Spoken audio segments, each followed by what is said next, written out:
Bonjour Émilie. Oui, bonjour Brigitte et bonjour Patricia. Bonjour. Alors, vous avez attrapé des IST. Ça, évidemment, c'est pas drôle. Oui, c'est ça. J'ai attrapé 2 IST avec 2 partenaires différents. Et en fait, c'était en pratiquant l'anulingus. Et le premier, c'était mon petit ami. Et on avait fait un test avant sur les IST. Lui, son médecin n'a testé que le sida. Et quand j'ai pratiqué l'anulingus avec lui, j'ai eu des boutons jaunes dans la bouche. Et voilà, c'était de l'herpès labial. Donc, j'ai eu des médicaments. Et maintenant, j'apprends à vivre avec. Et je me rends compte que ça se manifeste quand je suis fatiguée, donc je fais attention à ne pas m'épuiser. Et si je commence à ressentir de la douleur au niveau de la lèvre, je me dis qu'il faut que je lève le pied afin que ça finisse pas en un bouton jaune qui apparaisse. Voilà. C'est vrai que le virus ressort de son gîte ganglionnaire, parce que quand il est sur la lèvre, il vit dans un ganglion qui est ici au niveau du cou. Et herpès, en grec, ça veut dire... herpein, c'est le mot grec, ça veut dire ramper. C'est-à-dire que le virus rampe du ganglion, de la gorge, dans les terminaisons nerveuses, et il vient jusque dans la peau. Et il ressort, on a les petits boutons sur la lèvre. Et évidemment, malheureusement, c'est chronique pour l'instant. Comme je disais tout à l'heure, on espère avoir des traitements plus définitifs, parce qu'aujourd'hui, alors pour l'herpès type 1, de toute façon, il faut mettre des crèmes, parce que les comprimés, ça ne sert pas à grand-chose, malheureusement. C'est plutôt pour l'herpès type 2, c'est-à-dire l'herpès génital. Mais vous l'avez attrapé sur la lèvre. Oui, oui, c'est ça. Mais de toute façon, le virus, que ce soit le virus du sida, le virus du Covid, etc., on n'en vient pas à bout, les virus. C'est des trucs silencieux qui mutent, même le virus de la grippe, chaque année, on vaccine, mais c'est... c'est pas sûr, bien sûr, puisque le virus, en effet, mute, et donc on n'est jamais sûr de l'efficacité d'un vaccin. Autant en ce qui concerne les bactéries, on a quand même suffisamment d'antibiotiques pour traiter, pour éradiquer les bactéries. Mais en ce qui concerne les virus, on est quand même encore, malheureusement, on n'a pas beaucoup de traitements. Oui, et donc on a quand même 2 virus, l'herpès et le sida, qui sexuellement peuvent s'attraper. Et une fois qu'on les a, on est obligé de se soigner. À vie, pour l'instant, oui. Oui, donc ça montre bien que la prévention est indispensable. Alors espérons que peut-être qu'avec la recherche, vu qu'il y a eu le Covid, peut-être que la recherche médicale va avancer dans le monde et qu'on trouvera des nouveaux traitements pour les virus. C'est ce qu'on espère tous. Comment ça se fait qu'on n'arrive pas à éradiquer un virus Le virus, c'est une petite... c'est une particule extrêmement petite, contrairement aux bactéries qui sont plus importantes. On n'arrive pas. On n'y arrive pas. C'est fou, parce que ça fait quand même... Ça fait longtemps, oui, bien sûr. Enfin, pour le sida, on a quand même des médicaments qui sont quand même... efficaces. Oui, qui sont au point, je sais bien. On n'a plus de problème avec le les gens n'en meurent pas, théoriquement, s'ils sont traités. Oui, bien sûr.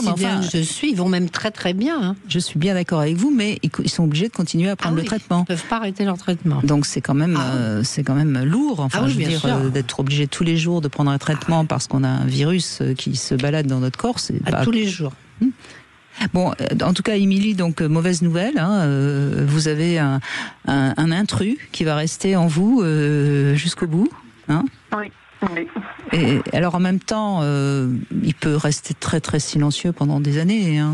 Mais ça dépend. Les récidives sont variables. Dans certains cas, c'est des récidives, par exemple, une fois par semaine, une fois par mois, une fois tous les 3 mois, une fois tous les 6 mois. C'est variable. En fonction aussi de votre état de fatigue, comme vous l'avez dit tout à l'heure. Moi, j'encourage à prendre beaucoup de vitamine C. Ça aide un petit peu. Il faut prendre des bonnes doses de vitamine C tous les jours. Ça peut aider. En tout cas, c'est vrai que quand vous êtes fatigué, ça ressort. Ou quand vous avez un stress, ça ressort. Aussi, l'exposition solaire est très mauvaise pour le virus de l'herpès. Au soleil, si vous ne mettez pas d'écran. En fait, il faut mettre un écran sur le visage, mais aussi sur les lèvres. C'est très important parce que sinon ça fait ressortir l'herpès très rapidement. Et puis ce qu'il faut dire aussi, c'est que c'est pas contagieux quand il est endormi. Non, bien sûr. C'est juste quand le premier, et en général, une fois qu'on en a eu un, on sent quand ça commence un petit peu. Ça picote, on sent un petit. Et là, en revanche, il faut faire attention, Émilie, parce que là, vous êtes contagieuse. Vous le savez, j'imagine. À force, avec les années, j'ai appris à repérer quand effectivement c'est ça, la douleur qui se manifeste sur ma lèvre. Voilà. Parce que c'est pas la peine d'en faire cadeau à qui que ce soit. Oui, c'est dégoûtant. C'est comme ça en même temps. Malheureusement, moi je crois qu'il faut aussi arrêter d'avoir une relation un peu plus honteuse vis-à-vis de ces infections, parce que quand on a la grippe, et si on a refilé la grippe à quelqu'un, on se sent pas coupable. Exactement. Si on a refilé l'herpès, on se sent coupable. En fait, c'est une infection comme une autre, on est bien d'accord. Une infection transmissible, sexuellement transmissible, c'est tout à fait la même chose qu'une angine ou qu'une grippe, voilà, bien sûr. Il n'y a aucune raison de se sentir coupable. Mais on se sent coupable en général. Oui, on va vouloir à quelqu'un qui nous refile Alors, en même temps, si on est dans le couple et que l'autre nous file une infection sexuellement transmissible, on a quand même la preuve d'une infidélité. Donc là, je peux comprendre. Alors que la grippe, il n'y a pas de preuve. Oui. Bon, Émilie, vous voulez ajouter quelque chose ou pas ? J'ai attrapé autre chose avec un autre partenaire. Alors c'est un sans sexe, donc là c'est de ma faute. J'ai pris des risques et je me suis pas protégée. Et en fait, j'ai pratiqué l'anulingus et après j'ai eu des problèmes à la vulve. Je sais pas, il y avait des odeurs, des démangeaisons, des écoulements et j'ai fait des tests. Et j'ai fait un test anonyme pour les chlamydia qui s'est révélé positif. Et après, quand j'ai fait des tests nominatifs, ils se sont tous révélés négatifs depuis. Donc en fait, j'ai jamais eu de traitement. Et je sais pas si j'ai eu des chlamydia ou pas. Voilà. Le premier test était positif pour les chlamydia, c'est ça ? Oui. Et ensuite, il était négatif. Avec le même laboratoire ou un laboratoire différent ? Non, c'était un laboratoire différent. Moi, je vous encourage à refaire des tests avec encore un autre laboratoire pour quand même vérifier. Parce que si vous n'avez pas été traité, théoriquement, la bactérie, elle doit être toujours là. Si vous n'avez pas j'en ai fait plein des tests. J'en ai fait plein. À moins que vous ayez été capable de l'éliminer vous-même, ce qui est rare, mais peut-être pas impossible. Oui, si vous avez refait des tests et que c'est toujours négatif, a priori, oui, ça doit être ça. Sauf erreur du labo. Depuis donc depuis ce test positif anonyme, j'ai fait des tests, mais entre 5 et 10, parce que j'ai eu d'autres partenaires depuis, et ils se sont tous révélés négatifs. Donc je sais pas. Donc les écoulements se sont passés, vous n'avez plus du tout d'écoulements, c'est fini. C'est fini.